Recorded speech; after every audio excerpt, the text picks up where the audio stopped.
What's up, everybody? My name is Key Air, and you are watching the important things that really matter. Today, we're going to go into a new series. This series is going to be called The Child Support Hustle. The Child Support Hustle and how to avoid the child support trap. Please like, share, and subscribe, because you're going to get a lot out of all of the videos which I have previously put out, and I'm going to save you thousands of dollars potentially. So anyway, let's get into the subject. The child support hustle. What is the child support hustle? Well, one of the things I like to first tell you is that there are a lot of people out here who wants a check. You will run into a particular person. They ask you, what do you do? Well, many times the person is asking you, what do you do? Because they're trying to figure out, based upon your occupation, how much money you make. And they can figure that out just by asking you, what is your occupation? What do you do for a living? And they can figure out how much you make. And based upon that, they can pretty much have a good idea, if you happen to get them pregnant, how much money they're going to get per month for the next 20 years. It's called the child support hustle. And there are many men who have been paying for children for many years. Men who have been paying for children for 5 years, been paying for children for 10 years, been paying for children for 15 years, 20 years, 25 years, 30 years. That men have been paying for children and then come to find out that the children were not theirs. This is extremely important subject, as all my other videos, because you can end up spending thousands upon thousands of dollars in child support money. The cost to raise a child from 0 to 18, and that's only from 0 to 18, is over $300,000. Did you hear what I just said? The cost for a child from 0 to 18, and that's only from 0 to 18, you are going to be paying over $300,000 from 0 to 18. And the cost starts racking up as soon as the woman is pregnant. Okay, so you might ask, well, how is the cost going to start racking up from the time that the woman becomes pregnant? Well, the cost will start racking up because once the woman finds out that she's pregnant, she's got to go to doctor's appointments. So now you got to pay for every time that woman goes to the doctor. You got to pay for those extra special vitamins that the woman has to take while she's pregnant. You will have to pay for transportation back and forth to the doctor's office and to the hospital for checkups and things along those particular lines. So as soon as the woman finds out she's pregnant, then the costs start racking up. And if the woman is 35 years old or older, many health institutions will consider a woman 35 years and older to be high risk. So if she is high risk, that means her doctor appointments, her visits to the doctor are going to cost even more money, because now she's a high risk pregnancy at 35. Okay, so for all intents and purposes, we will say that it costs around about $300,000, even though it's over $300,000. But to make the numbers real easy, we'll just say it takes around about $300,000 to raise a child. Now, there are many people who have been paying for children for many years that are not theirs. And so it is extremely important that if you happen to get a woman pregnant, or even if, whether the person is your girlfriend or whether the person is your wife, it is extremely important for you to go get a DNA test on the children that she is claiming are yours. Now, there was a homework assignment that was done in the UK. The homework assignment that was given to these children were talking or teaching about DNA, teaching about genetics. And in this particular homework assignment, the kids were supposed to go home, I guess, get some saliva, and then they're going to send the tests out and then bring the tests back. Well, in the UK, the tests start coming back. And as the tests were coming back, some of the kids in the classroom were like, teacher, I don't understand. And so the teacher was like, what do you mean you don't understand? The child was like, I did everything the way I was supposed to, and the test is saying that my daddy is not my daddy. Then another child was like, teacher, I did the same thing, and I know I followed all the directions like I was supposed to, and the test is stating that my daddy is not my daddy. Then another child was saying the same thing, that the test was saying that their daddy was not their daddy. Now, the UK, the United Kingdom, is considered Western civilization, along with the Western European countries, along with the United States and Canada. All of these countries are what would be considered Western civilization.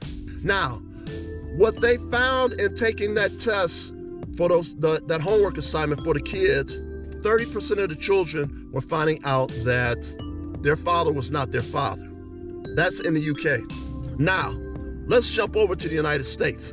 Now, remember what I said before. In the UK, it was about 30%, right? 30% of the kids were finding out that their father was not their father, okay?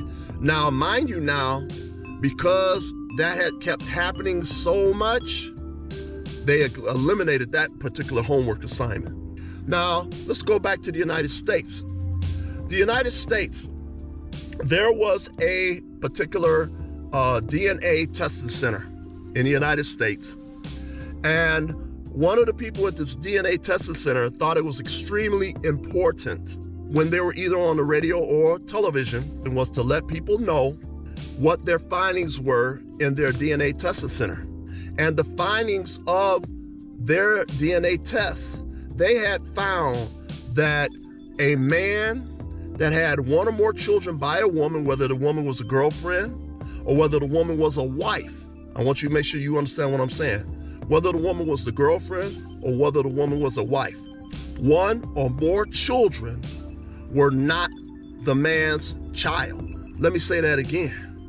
One or more of the children that the wife or the girlfriend said was the husband's or the boyfriend's were not theirs. And they found out that approximately 30% of the DNA tests that were coming back to their DNA testing center, they were finding out that about 30% of those tests were coming back, one or more children were not theirs.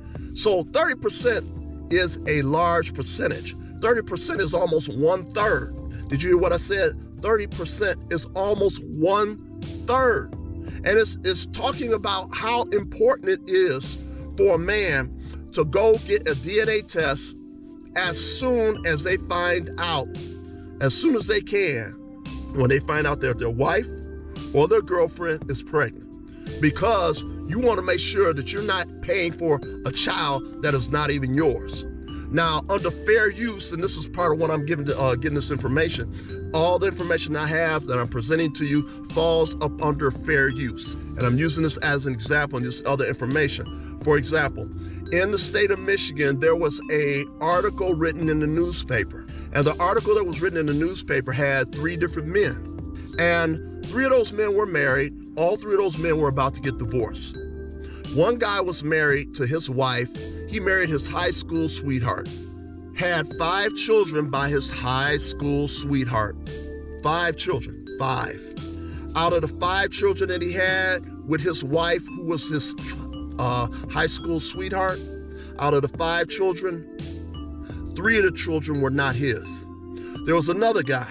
He had, I think it was 3 or 4 children by his wife. 1 of the children were not his. They had another guy.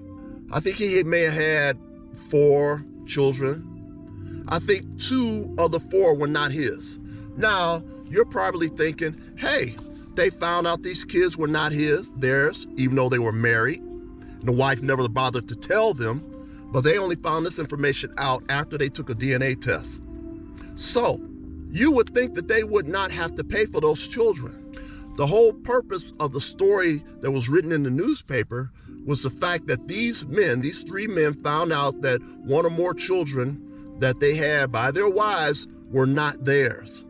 Not only were they not theirs, but dig this, because these children were conceived while the husband and wife were married, the state considered them to be the father.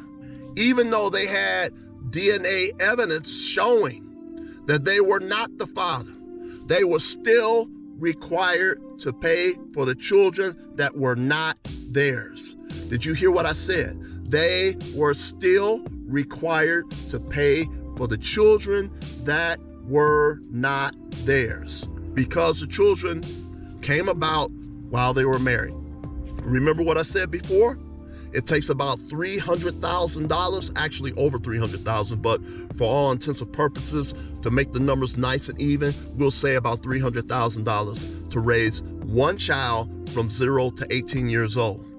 $300,000. So let's say that the guy that had 5 children by his high school sweetheart, he found out that three of his children were not his. So that's 300,000 times 3. That is $900,000 that this man will have to pay for children that were not his. Did you hear what I said? $900,000 that this man would have to spend on 3 kids that were not even his. It is extremely important that you need to know, are your children really your children? Because if you do not check within a certain time period, for example, if say for instance, the mother delivers a child, you have in many states a certain time limit to be able to prove whether this child is yours or not. And that would depend on what state you're from. It could be you may have 6 months, you might have 8 months, you may have a year, you may have over a year. Then again, you might be in a state where as soon as you sign the document stating that this kid is my kid, even though you do not have any DNA evidence to prove that this kid is not yours, or if it is yours, in some places, as soon as you sign that paperwork, you may be stuck with that kid, even though you may have gotten a DNA test showing the kid may not be yours. But this depends on which state you may be in. But you have a limited time limit to be able to find out this information. And what I recommend, and I'm not an attorney or anything, but I'm just saying, just through sound advice,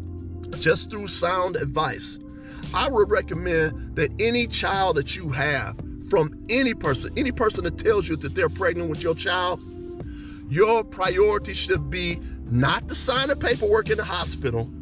Don't let the mother of the child, don't let the mother's of the child's family corner you up in the hospital and say, here, sign this right now showing you're the father. Don't let them hem you up in the hospital and you sign the paperwork. You get the DNA test first done. And you better believe that they're going to put you under pressure to sign it, stating that the kid is yours, even when you don't have any proof. They may sit up and tell you, hey, doesn't this kid look like you? Yeah, this kid look like you. And everybody in the room telling you, yeah, the kid look just like you. And you listen to all that stuff and you go ahead and sign something, then find out the kid's not even yours. You can't go by looks. You cannot go by looks. I've seen certain television shows where the child did look like the man. The child looked like the father, but the child wasn't the father's. So you can't go by, does the kid look like you or not? Can't go by that at all. So all I'm saying in a nutshell is that you need to make sure that you get a DNA test done and don't give into the pressure in the hospital to sign the form stating that you are the father. You let everybody know. You let everybody know, I will sign it after the DNA test has been done. And what I recommend is if you're a young man, now I wouldn't even say even if you're just a young man, any man, make sure you have your own relatives there also too, to help give you some support to wait on the DNA test before you sign the paperwork. Because when you sign that paperwork, depending on what state you may be in, you may be on the hook for that child, and the child may not even be yours. There have been, and like I stated, those 3 examples that were in the newspaper. These are people that were married. These are people that were married to their wives. And each one of those men had 1 or more children that were not theirs. They still had to pay for those children. So to get out of that trap, first of all, you need to probably be celibate and keep your stuff in your pants. That's one thing. You need to be celibate, keep your stuff in your pants, go jogging or something. If you start getting horny or whatever, keep your stuff in your pants. Because if you have a good paying job, they may be taking money out of your check for the next 20 years, and the kid may not even be yours. So, having said that, I want you to take that in consideration tremendously, because you do not want to be on a hook for a child that is not yours. So anyway, that's part 1. And I want you to look at these other videos here, which is going to talk more about the child support hustle. And also to not only look at these videos here, but also go back and look at my videos that talks about the real purpose of dating. My videos that talk about the real purpose of dating goes into specifics as to the things that you should be looking for in a mate and what things you should not be looking for in a mate, as to give you some indication of when you should let the person go or whether you should keep the person. So anyway, look at these videos. Please like, please share, please subscribe, and I will see you later. Peace. Part 2.